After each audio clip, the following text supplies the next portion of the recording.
who is creating...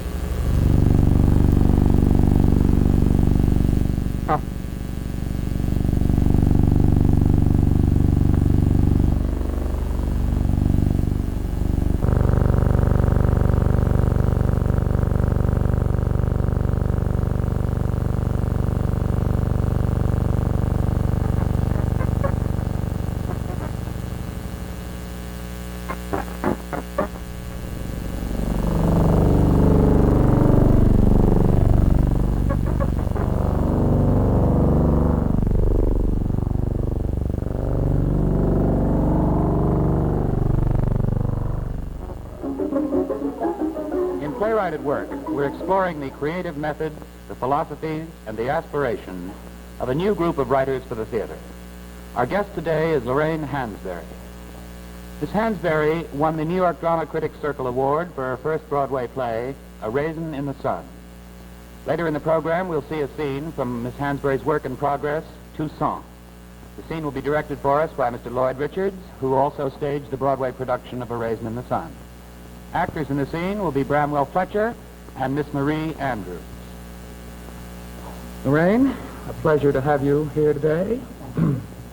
I'd like to ask you why you write plays, why you've chosen to write for the theater. Well, I think it's because I am particularly attracted to a medium where not only do you get to do what we do in life every day, talk to people, but to be very selective about the nature of the conversation. Mm-hmm. An opportunity to treat character in the most absolute relief, one against the other, so that everything, sympathy and conflict, is played so sharply, isn't a little more than a novel. And I suppose it's my own private sense of drama that makes that appeal to me. A desire to talk to people? A desire to talk to people and to, I suppose, also have them do what you want them to do, ultimately. Your character? Yes. Are there any particular themes which concern you as a dramatist? Or are you, is it more general? The human race concerns me, and everything that implies, which is the most ambitious thing you can say, and at the same time, the most modest, too, because I can't think of anything that people do where conflict is born. Mm-hmm. It isn't dramatically interesting. Mm-hmm. And of course, it's the role of the dramatist to select which part is most interesting. And when you don't, you get a very bum play. You said in an interview, I think, that you wrote A Raisin in the Sun from a specific intellectual point of view. Is that true? And if it is, what was that point of view? Yes, I happen to believe that the most ordinary human being, to almost repeat what I just said, Mm-hmm. has within him elements of profundity, of profound anguish, that there is, you don't have to go to the kings and queens of the earth. I think the Greeks and the Elizabethans did this because it was a logical concept, but every human being is in enormous conflict about something, even if it's how you get to work in the morning, Mm-hmm. and all of that. So that I thought that it would be very interesting in the contemporary American theatrical moment Mm-hmm. to explore the most ordinary man, say, on the south side of Chicago, Mm-hmm. who we Mm-hmm. think we know. Mm-hmm. He drives you to work, and you say, well, he's a nice fellow. Mm-hmm. But see what he's like at home, and some of the ordinary events by the time he gets to work. He's a complicated and large person. Are you trying to find tragedy in these people, in the smaller people? Ultimately, I would like to be able, that we think in drama that that's the highest form of Right. drama. Mm-hmm. I don't think that the hero in Raisin in the Sun ever achieves true tragic stature. Mm-hmm. But as drama, it's the route that I'm trying to go, yes. It's the direction you're going. That's fascinating. Would you call Raisin in the Sun a naturalistic play? I would not. And what would you call it, if you had to put a I label? hope that it is genuine realism. What's the It's difference? enormously different. Well, naturalism tends to take the world as it is and say, this is what it is, this is how it happens. It is true because we see it every day in life that way. You simply photograph the garbage can. Mm-hmm. And realism, Mm-hmm. I think the artist who is creating the realistic work imposes on it not only what is, but what is possible, because this is part of reality too. so that you get a much larger potential of what man can do, and requires much greater selectivity. You don't just put everything that seems, you put what you believe is. In this framework, would you call Shakespeare a realistic writer? The greatest of them all. Really? This is why, for instance, the ghost and whatnot are not outside of realism in Hamlet. In Hamlet, yes. Yes, because it's based in the reality of what a man envisions in himself. It's simply a way to embody conscience. I think Shakespeare was the greatest realist. If we could get that element back into contemporary theater, I think we'll be closer to drama of stature again.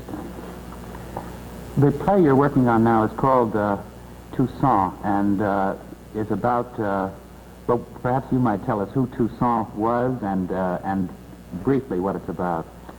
Well, Toussaint is the first name of the great Haitian liberator, Toussaint Louverture, who most Americans have never heard of, despite the fact that, in my opinion, he was probably greater than even Jose Marti or Simon Bolivar or even our own Washington. When did he live? Possibility, isn't it? In the 18th century. And he was a field slave who ultimately organized the Haitian people to throw out the armies of Bonaparte and to create the Haitian Republic. Will we see Toussaint in the scene that we're going to see himself? No, from my own point of view, I think what is interesting is something that will try to show the nature of the people who are involved in the struggle which is about to envelop Haiti. The first scene deals with the plantation manager and his wife, and what the slave society does to all people involved, not merely the slave. Good. I think with that introduction, we'll have a look at the scene if we can. We'll ask Lloyd Richards to set the scene for us, if you would, please, Lloyd. Haiti, 1780, the year of insurrection, the year before major rebellion. The place is the upstairs bedroom of Béon de Bergeret and his wife Lucier. Béon is the manager of a plantation, Breda, and they're preparing for dinner, preparing to entertain Monsieur Pétion from France.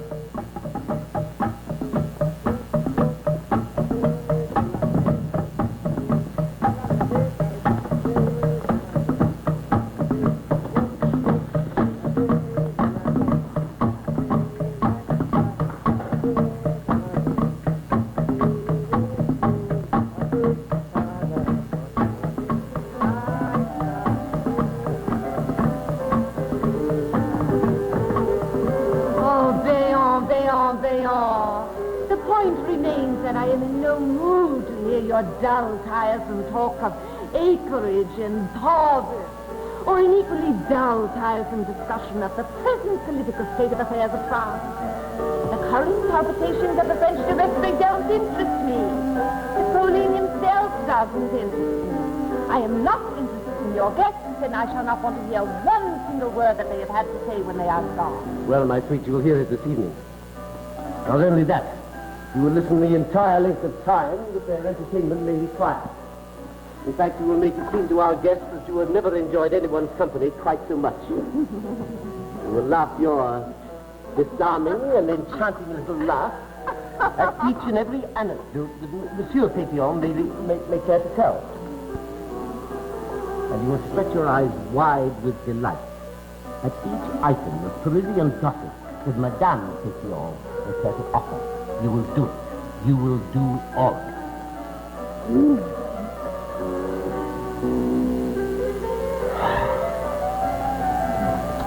Now I'll ring for a destiné so that you may begin your toilette.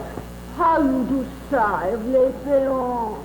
You have turned into one long sigh. Is it any wonder? I could only tell you how tired I am. What did you say? I said if I could only tell you of my agony. Oh, Béon, don't. It is too dreadful when you are feeling agonized.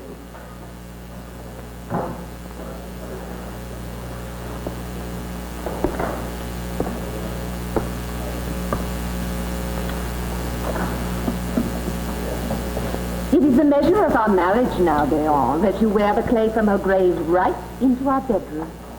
Remember when you still cared enough to at least have the mud meticulously cleaned before you came home to me after your visit up there. I had, I think, a shred of love left for you because of that. Do you still take wild orange blossoms? I've often wondered about the specialness of orange blossoms. Did she used to wear them in her hair? How foolish you are to go on And like when you this. put them on her grave, does she cry out to you, "Oh, mon petit, my strong one, my ivory god, how good that you come to see me. Do you still love me, my love, my master?"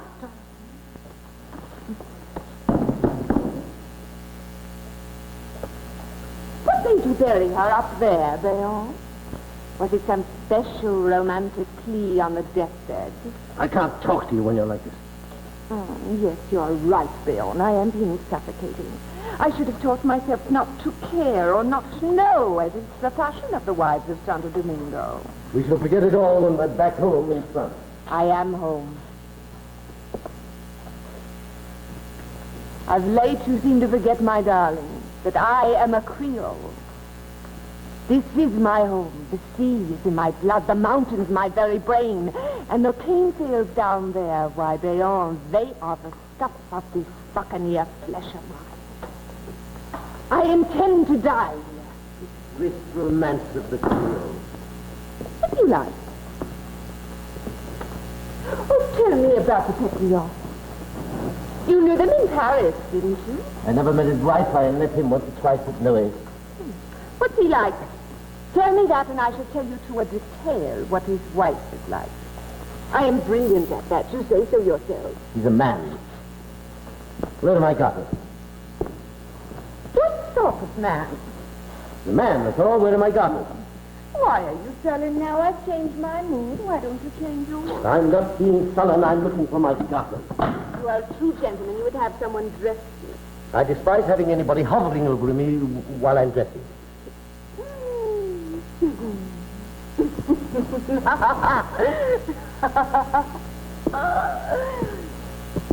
I asked you to tell me about Pétillon. I've told you all that you need to know. Marcel Pétillon is the courier of my employer in Paris, Monsieur Neuilly. He's come to visit the estate, return to France, and give his personal estimation to Neuilly. If I'm to stay here one more year, I must have a good report. Just one more year. And then we shall go to live in Paris. Then we shall go to live in Paris. Now, my sweet, you get dressed. None of the servants ever come when they're called in this house. I ran my field the way you run this house. Oh, Bill, how you love to give orders. You do try so hard to be an ominous old Grand Blanc. Poor little Bill. Poor little petit bourgeois who likes to sit astride his horse in the field and play acts as being master, not really manager of a great plantation. While his highly esteemed employer, who esteems nothing at all, is too occupied to care to see for himself how one of his boring old plantations is faring. But then instead his insignificant little couriers year after year to spy on you. How badly your Claude plays. But I like it. Yes, he would like it. And do not call him my Claude. I do not wish to warn you about that again, monsieur. Poor Luchet. Poor little Creole pig, who lacks all sense of the refinement of style that should accompany the playing of a music. You have stated the matter as it is. You self-absorbed, prancing, affected little bourgeois worshipper of the aristocracy. How your insults have ceased to affect me. How pallid they have become. Isn't that depressing? It depresses me terribly that nothing about you matters, not even your insults. Your treasured insults. I'm sorry I should have hurt you with my regret. Hurt me? I told you 1,000 How times. eloquent you are. I had my own difficulties in those days. It is that clear. You should forgive me. Forgive! How does one forgive hearing one's own grandmother described as born? Or hearing their own father called the wealth of the discharge of an incoherent, pantling buccaneer? I have never heard such contempt, even for the slaves. But then, of course, they set higher prices on the block. Yes. The creature purchased. To The sun laces and shivers ahead of your dining board is no true index of value. Nor is it an index of the daily, hourly humiliation of my awareness of the bastard legions roaming this plantation, opening and closing doors for me, waiting me at my own table, and paying minuet to my own home. I will not have these words in this house. You will stop at this instant. Suppose the girls can hear it. Hear it? You think they don't know it? They are island-born too, they are.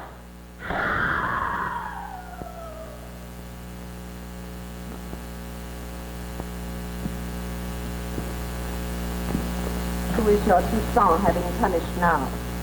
It's like Simeon is being whipped. Toussaint is a brute. He's a steward and an excellent one. What happened to the plantation if he ever ran away, Bayonne? He won't run away. He's content. Toussaint has his own sense of the order of things. Yes, I think so. How strange the two of you are together in the field. You with your wide-brimmed hat astride your horse, seeming to command. And he, the slave, barefoot beside you, with the yellow handkerchief and hideous face, commanding. I've told you time and time again that he's not a slave.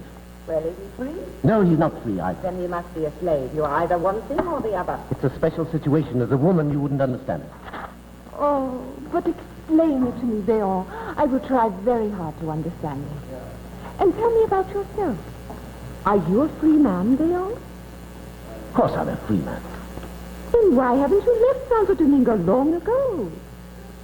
What is it that keeps a free man where he does not wish to be? Tell me, what is freedom, Bayonne de Bergère? As an abstraction, that is something that's hard to explain. Least of all these days for a Frenchman.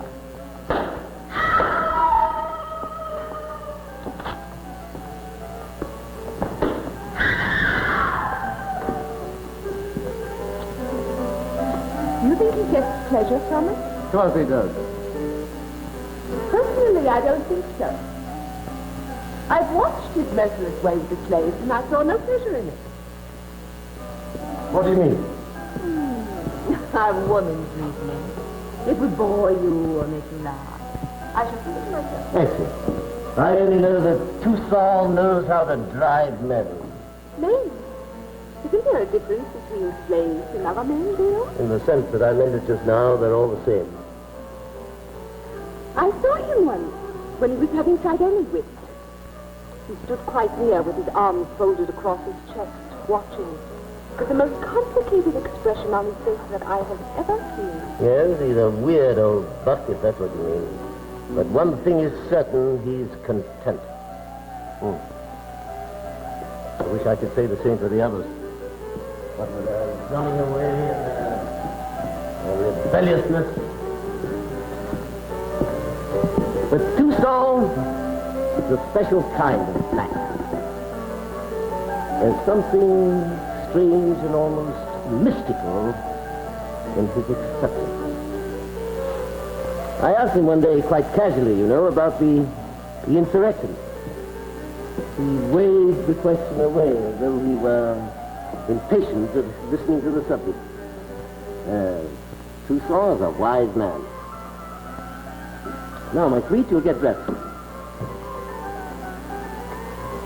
I shall expect you downstairs in at least an hour. And in excellent humor.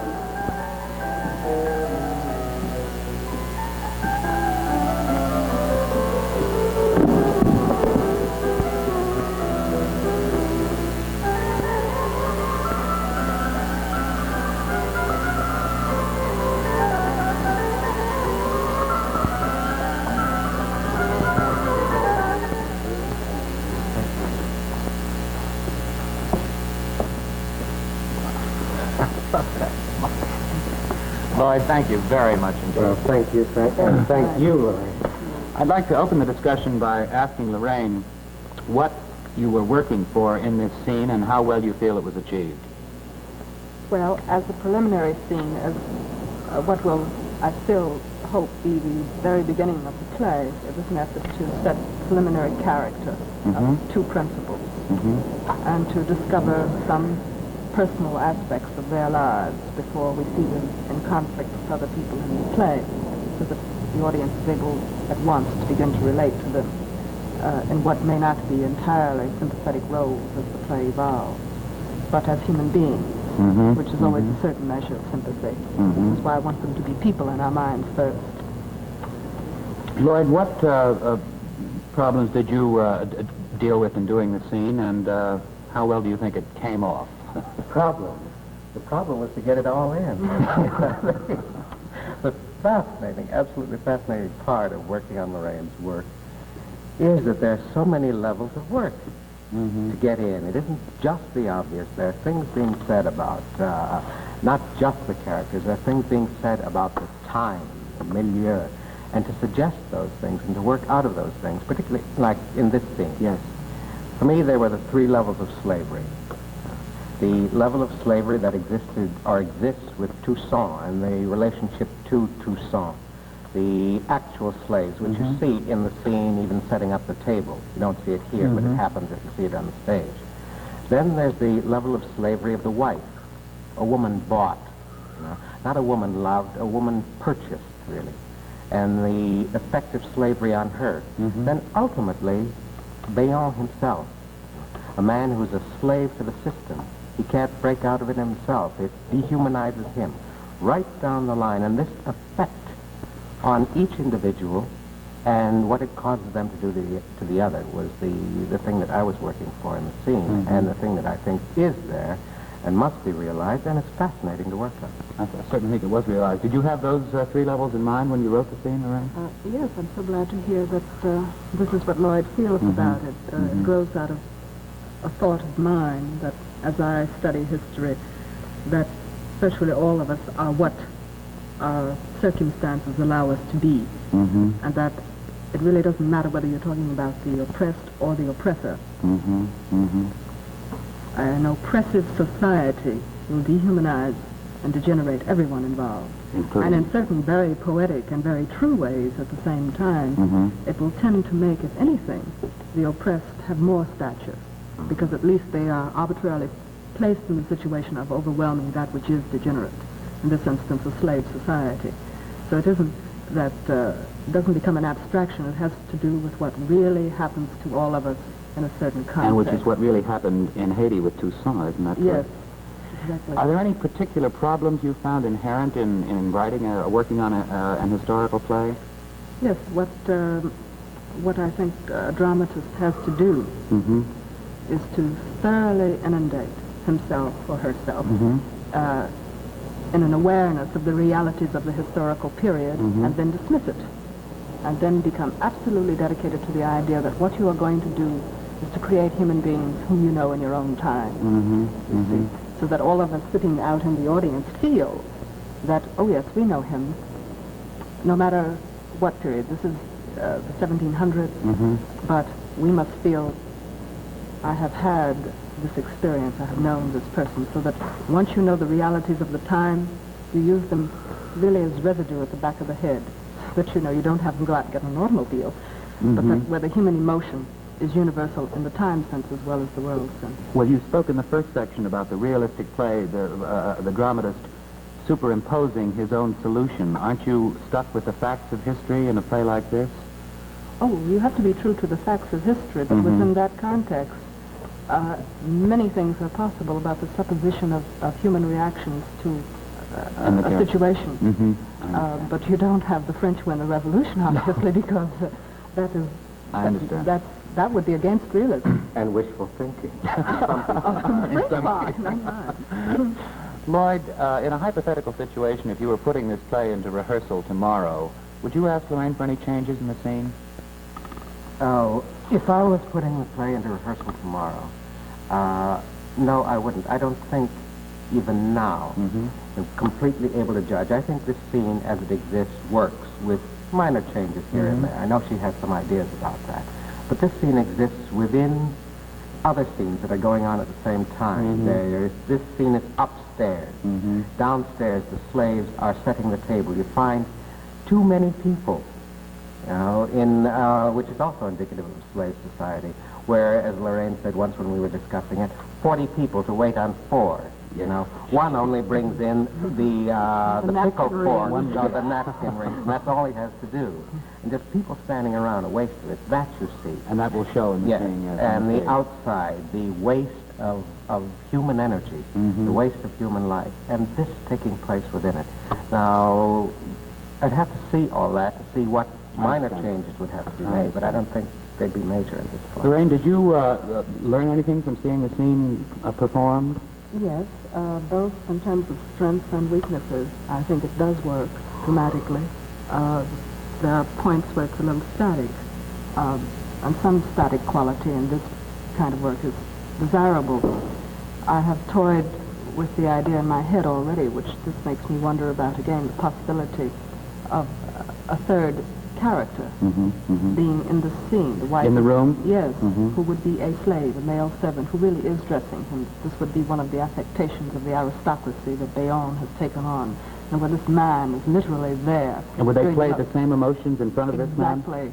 And their most intimate revelations in front of this human being, because this, again, is the dehumanizing character of such a social order. And it does affect this would be very oppressive. theatrical, I think. Yes. I may not do it, I don't know. But it's one of the And it's indicative of today, Yes. too. Any bellboy can tell you that this goes on. Or a taxi driver, I suppose. Yes. Or maid. Lorraine, what would you say have been your most satisfying moments as a playwright? Well, I would think just immediately the audience reaction to the one play, after all, that has been before the public, and that is Raisins. The audience reaction, how, and what sense? Well, we were often struck with the fact that as theatergoers, it seemed to us we had the most responsive, spectacularly so, audiences that I'd seen a long time in Broadway theater, where people literally were almost talking to the actors. I don't think our curtain ever came down when you didn't hear the women say, "Don't forget your plant." You to the reached mother. them. Yeah. And that's what I'm trying to say, is that I do feel that it did reach the audience, and no writer ever really wants more than that. No matter how we say it, that's ultimately what we want. Thank you. Today on Playwright at Work, we've investigated the working philosophy of 2 gifted additions to the American theater. Our guests were Lorraine Hansberry and Lloyd Richards.